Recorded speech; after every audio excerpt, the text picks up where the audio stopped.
Hi everyone, I'm Bill. I am fabricating the Malcolm Reynolds Firefly pistol, and I would like to take you through the process so far. The first thing I did was to purchase a Taurus Model 85 revolver online, and once I got that, I needed something to go off of to scale the pieces properly. So I found every picture I could online of the actual revolver and enlarged them so that when I put the actual revolver down, it fits it exactly to the picture. Therefore, I was able to scale the handle and all the other pieces for it. The first thing was the barrel. So the old one needed to be removed and the new octagon shape barrel put on to the proper length and cut to the proper length. And then the handle grip needed to be fabricated. The old one was totally different than, obviously, than the television gun. So I fabricated these pieces here, and I made sure I got my tension spring for the trigger so it would fire properly.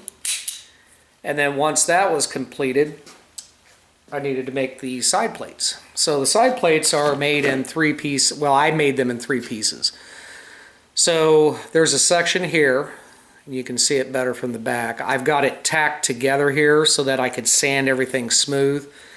A lot of sanding, a lot of hand sanding. Used a angle grinder for most of this. This back plate and then the top plate, and the top plate is welded onto the back plate section.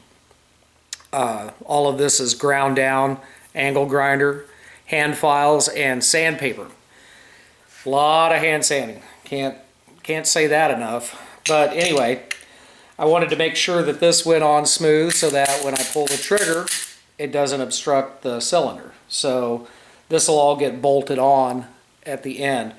Now this piece, this whole section right here will be removable so that I can access the cylinder to load the ammunition. The next thing, and there's both sides, so this side, left side, right side. So the next thing that I needed to do was to make the front piece of the gun that would receive the clip.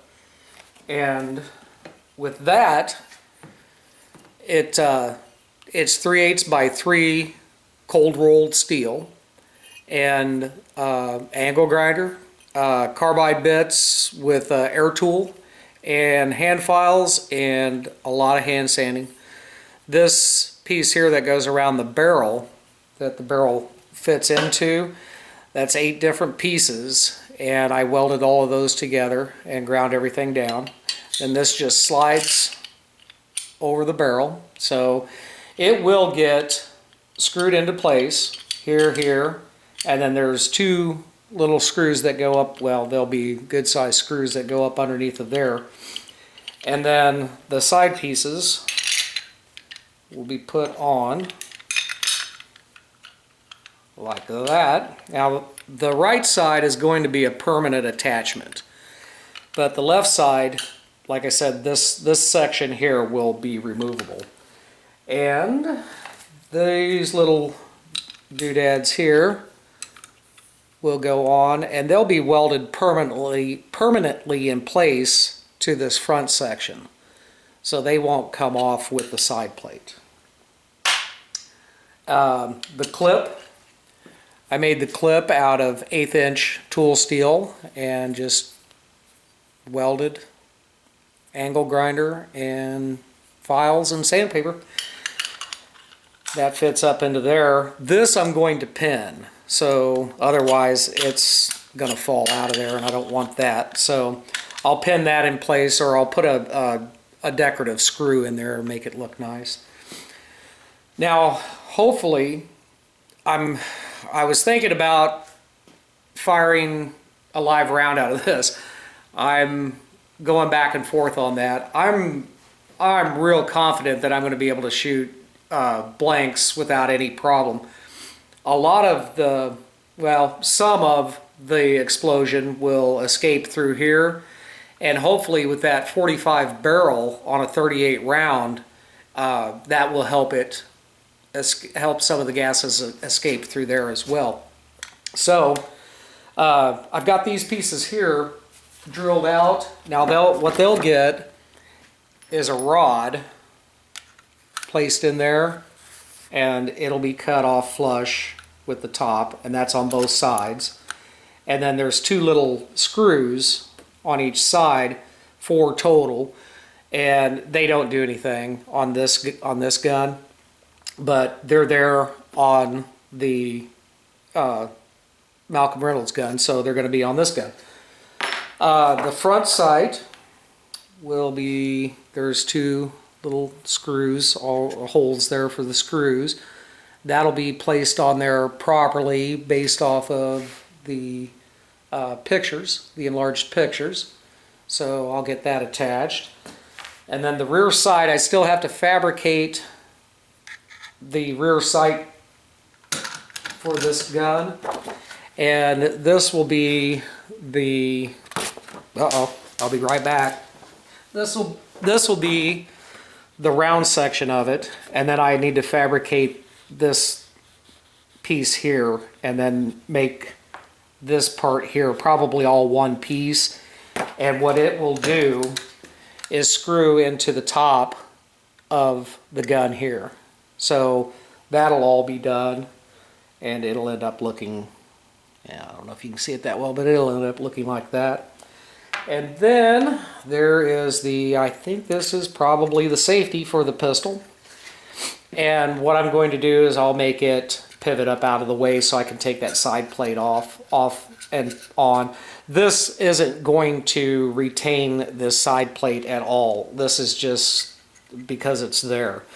There will be screws in this gun, on these side plates on this gun, that will keep the plates on, and I'll just have to unscrew them when I load the pistol. I don't see myself firing this regularly. And the last thing would be, but it's going to be fun. I hope it stays together. Like I said, I'm pretty confident it will. And then the walnut grips, and those will be there's a single screw that holds. It'll be on both sides. That'll hold these grips on, and I will sand and form and shape and polish and oil all of that down, and then hopefully once everything's put together, this sucker will fire and be very, very happy with it. Probably the last thing I'll do is I'll probably have it professionally gun blued. And I'm not sure if I'm going to have it weathered or not, but we'll see once I get to that point. But this is it. Hopefully it works out fine. I'm real happy with what I've got right now. I mean, even if it doesn't fire, it's still I think it's still really cool. Had a lot of fun making this thing. I'm still having fun making it. A lot of challenges without any machinist tools, angle grinder files, sandpaper, and air grinder with carbide tips. Pretty much that's how I've made everything. I'm gonna sand this all down and probably take it down to 600 grit before I go and have it blued. But I have a holster for it. It was made for me by a gentleman named Badger, and he lives in England, and he was able to cast the original buckles and the hardware on the holster, and he had a limited number of these pieces, and I was fortunate enough to have him make one for me. This fits that holster beautifully. Now, the leather is a little thin on that, and what I'm probably going to end up doing is making my own holster for this pistol, and I'll use a little bit thicker leather so it holds up a little better. I'll bring I'll bring that out next time on the next video, and we'll go through that. But anyway, I hope you've enjoyed this, and I know I have, and I'll keep everyone posted. I appreciate it. Thank you.